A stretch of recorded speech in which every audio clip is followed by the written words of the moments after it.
Good morning. My name is Richard Dunn, and on behalf of Kimberly Englade, Dinah Santo, Dean Boyer, and myself, I'm here to present our project charter for our family history project for CIT 380. Now, this project is going to be a process by which we go through and locate names through the process of family history to take to the temple to perform ordinances for those who have come before us. As far as the need for this, through family history, we come to know our ancestors. And even if we aren't familiar with that work, there are still things that can be done to help look for those missing relatives. And the need for that is great because some of us don't know who we really are until we know where we come from. And finding those ancestors helps to move the Lord's work to where everyone will have the opportunity to get the ordinances through the temple. Those who have passed on can receive the ordinances that we believe are necessary for salvation in the next life. Now, let's talk for a few minutes about the project itself. This is an extremely feasible project.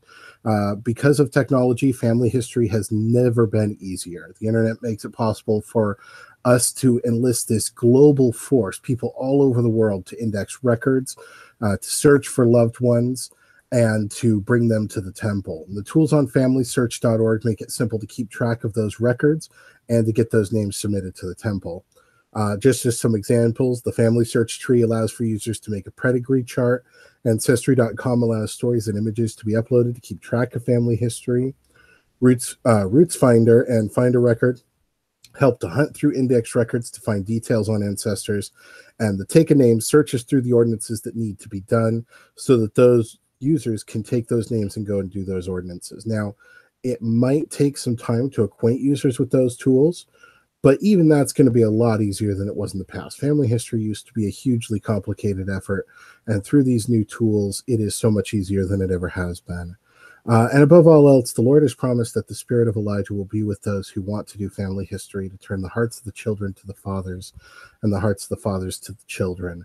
And that will help us to find our ancestors. Turning a little bit to the scope, there are certain requirements that we wanted to take into account into this project. Is it verifiable? Yes, we can verify if the temple work's been done once it's completed. Is it clear and concise? Yes, we want to find names to take to the temple. That is very clear and that is very concise. Is there consistency? The requirements for name submissions don't change, and neither do the ordinances that we perform. So yes, there is consistency. Is it feasible? As I just mentioned, yes, it is very feasible. Family history can be researched online. Names can be submitted to the temple from anywhere. And can it be prioritized? Yes. Names must be found first, and then the ordinances must be performed in a specific order: baptism, confirmation, washing and anointings, and so on. So we have the work breakdown structure here. This is part of our scope. First, we need to learn how to do family history. We can't do it if we don't know how to do it. So we're going to locate the nearest family history center, locate classes on family history, and attend those classes. We're going to find names to take to the temple by doing family history research online or doing it at the local family history center. We'll consult a historian if needed. If we're really stuck, we can look to a professional and then put those names into Family Search to prepare them for temple ordinances. And then finally, we're going to take those names to the temple. That's going to involve arranging a time to go to the temple, attending the temple as needed to complete those ordinances: baptism, confirmation, washing and anointing, endowment, and sealing if it's applicable. Now we have our verification and validation test cases. We have two of these. The first is for project verification to have everyone trained in the use of appropriate technology. So we're going to go through the training for each actor. As you can see, those are the 4 people in our group. We are expecting each of us to pass. And then from there, we're going to go through and validate if the names that we've retrieved are temple ready. So we're going to go ahead and check and make sure that all the research has been properly done, that we don't have duplicates, anything like that. We expect that to pass as well. As far as quality, we want to make sure that we're punctual on our deadlines. This project is for 5 weeks. Each week there will be a task, whether it's training on those technologies or finding names, and then finalizing those names to go to the temple. If those tasks are not completed within that week, it will be deemed as late and it'll push the project further away from the deadline. We have a goal to take 3 to 4 names to the temple at the end of the time. If there will be less than 3 names, that's still good because some names are better than nothing. But in order to make the most of our time and resources, we want to have 3 to 4 names or even more than that. So that's the bar that we're going to set to aim for success.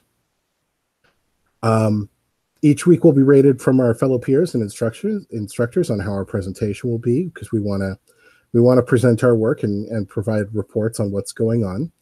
We're going to make sure that we're doing good teamwork, that we're all on the same page. We're going to meet up early in the week to discuss our respective tasks. And we're going to continue to do that and communicate when there's confusion. That way we can make sure that there are no mishaps or anything like that. And we're going to have descriptive content as we write about what we're doing, so that we're making sure that it's being implemented into our project. All right. Now let's talk for a moment about risk. The risks on a project like this actually fairly minimal. The biggest risk is that we're not going to find any names or any ordinances that need to be performed. Now, I don't find that to be very likely. There have been billions and billions of people on the earth. Not all of them have had their work done. My family history line is fairly complete going far back, but even I have found that there are cousins and second cousins and people that I never knew about that we can still find to do work for. If that did occur, that we didn't find anyone, the ultimate outcome of that failure would be that we'd spent time and money and not accomplished anything. But even that's not really true, because the Lord promises blessings for those who seek to do the work for those who came before. So we're confident that even if we don't actually accomplish anything, the Lord is still going to bless us for our efforts. But really, the Lord is in family history work, so we believe that the chance of failure really is minimal. The other risk that's at play is that of duplication, that we discover duplicates of ancestors, which may confuse family history work, or that we might do work for someone whose work has already been done. Now, we will have to be careful not to confuse our family trees. That is a real risk. As for duplicated ordinances, we do have confidence that if we do make such an error, the Lord is omnipotent. He knows everything, and he will make sure that everything is right in the last days. Now, that doesn't mean that we're not going to try not to duplicate, but we are aware that if it does happen by accident, the Lord is still going to take care of his people. Resources. Each person involved in the project is going to need a functioning computer with reasonable access to the internet. If they're not available to provide that on their own, the internet at most LDS meeting houses will allow for family history work, or at family history centers. If it is necessary to work at a building, access to the building will need to be procured, normally during weekly mutual nights or evenings where the building is going to be open. We're not going to ask someone to go open the building just so that we can do family history work. Once names are located, there will need to be a method to print them. A local library can do that. Some churches can do that. Each person will need their own vehicle or someone to take them to the temple. And if a genealogist is consulted, if we do go down that route, we will want to be able to pay them for their work, because that is what these people do. In terms of time, we're expecting that the time for finding names is going to be about 3 to 4 weeks, with about 10 hours per week. Travel time to get to the temple to perform the ordinances is going to be variable depending on the members of the group. For me, the temple is about 20 minutes away, but it used to be 2 hours. Our temple just opened here in my town. Other people live even closer. Travel time to go to the closest family history center also going to be variable. I live 2 streets away from one, but there may be people who don't have one even in their city or even nearby. So that's going to vary. Time to send the name all the way through the temple for the right ordinances. This is an estimate, but I would say about 4 hours per name.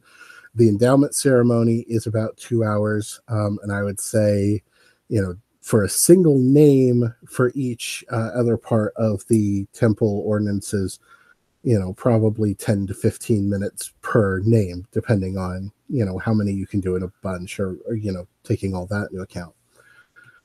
As far as cost, gas will be utilized through driving to and from home to the family history center, the temple, the church, wherever we're going for the work on the project. That's going to vary, obviously, as to what area you're in and how many times you'll drive for the purpose. Internet will definitely be used to either find names from family history websites or for messaging or video calling or using social media to locate names. As far as a family historian, from the internet on Indeed.com, it states that family historians get paid $38,417 per year. That may vary as according to the area.